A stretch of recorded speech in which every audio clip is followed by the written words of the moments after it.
Hi everyone, I'm Antony P. And this is Meixin. Welcome to this video brought to you by the Center for Academic Literacy here at NTNU.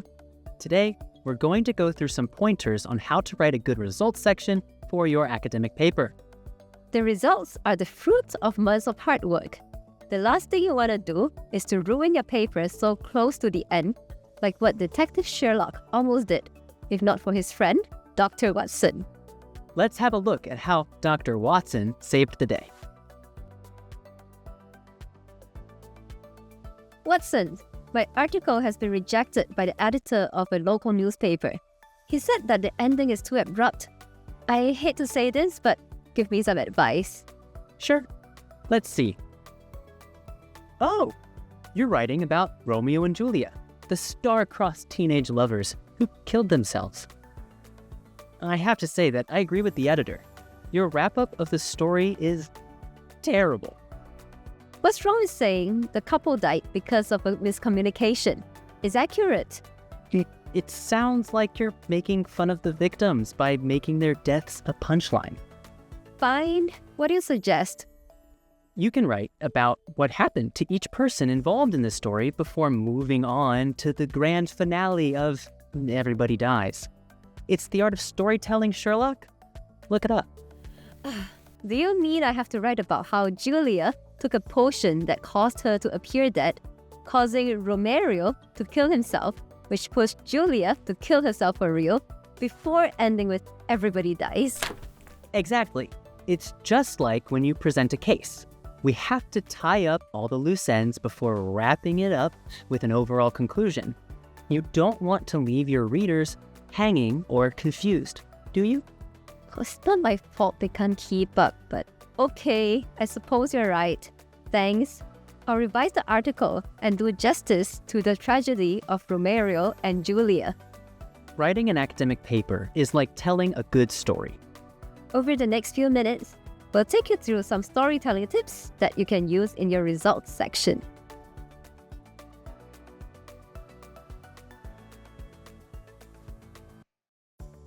Be selective. As with telling a story, you don't want to bore your audience with too many details. Thus, you should selectively present and explain only some key results that are relevant to the research questions, instead of trying to present every little piece of information that you found. For example, you might have organized your results into 5 pieces of information, but you should only focus on discussing 2 of the 5 in your results section that are the most relevant to your research question. Being selective is important because it prevents information overload. It also keeps the reader's focus only on the most significant results instead of distracting them from the main message. With that in mind, let's go through 2 ways to organize our results. Organizational approaches. Funnel. The funnel approach in the results section means you go from big to small. This means that you start by providing an overview of the results and then go into the details. Organizational approaches. Noodle maker. Alternatively, you can also consider what we call the noodle maker. Think of your raw data as noodles. Each strand of noodles can be seen as a dimension in your study. This is to say that if you have 3 research questions, you will have 3 strands of noodles. The next thing you do would be to turn the strands into a yummy dish. In this approach, each research question guides one subsection, which means that your results section is organized by research question. Here's an example of how it may look. Results, research question 1, data related to research question, summarize key points, research question 2, data related to research question 2, summarize key points. Please note that this is not to say that the noodle maker approach is better than the funnel maker approach. Ultimately, the choice of approach depends on the nature of the study, your research questions, and the conventions of your specific field or discipline. If unsure, approach your advisor for advice. Visual aids. Next, we're going to talk about one key strategy that you can use in the results section, which is to use visual aids. Visual aids refer to tables, graphs, charts, or images that can make the finding more intuitive for your readers. Generally speaking, visual aids serve two key purposes: to summarize data and to highlight findings. A visual summary.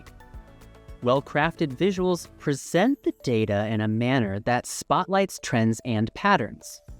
Essentially, with these visuals, you're giving your audience a shortcut to understanding the bigger picture. For example, we can use a histogram to present the distribution of participants choosing the S, M, and L boxes.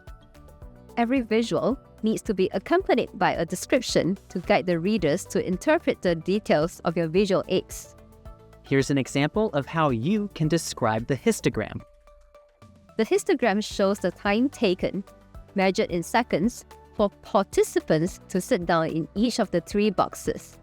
As we've seen, the time increases as the box size increases from S to L, showing that the participants generally prefer smaller boxes to larger ones.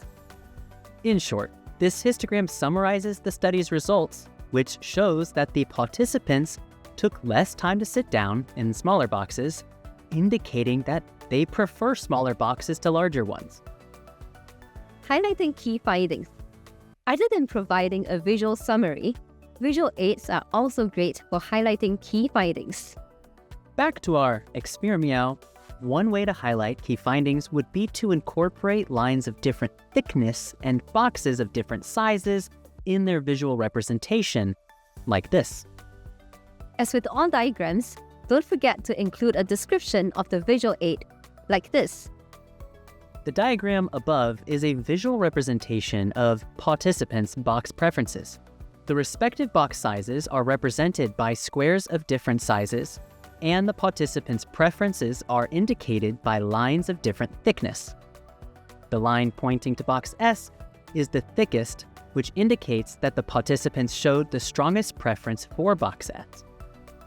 The line pointing to box L is the thinnest, indicating that box L was the least popular choice among the participants. Simple, isn't it? When designing visual aids, there are no hard and fast rules. Let your imagination lead the way. Who knows? You might come up with a visual aid that's both clear and creative. Have fun. Wow, I used to think that presenting the results of a study was simply copying and pasting data into the paper. How wrong am I? Very, very wrong. Well, now that you know, the results section is much more than that. Let's recap what we've discussed. Be selective in your presentation of results. Present only the key findings that are directly relevant to the research questions. 2 major organizational approaches are the funnel and the noodle maker. The funnel refers to presenting the big picture, then the details. The noodle maker refers to presenting results according to research questions. Last but not least, visual aids are great tools to help you present your results clearly to your readers. We hope that you will find these tips useful for crafting your results section. Our book, Crack the Case, Not Your Head, A Beginner's Guide to Solving a Thesis Puzzle, contains more detailed pointers and examples, such as targeted tips for writing the results section for quantitative and qualitative studies. Again, thank you for watching. This is Antony and Meixin, your friendly writing buddies at the Center for Academic Literacy here at NTNU. Don't be a stranger when you see us on campus.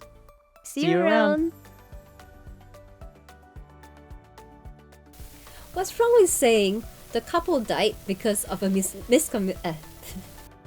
as you methodically. I will just skip it as you unpack. I'm gonna stumble too many times. Yeah, I'll just skip that. Methodically. Kind of had to guess what we were doing.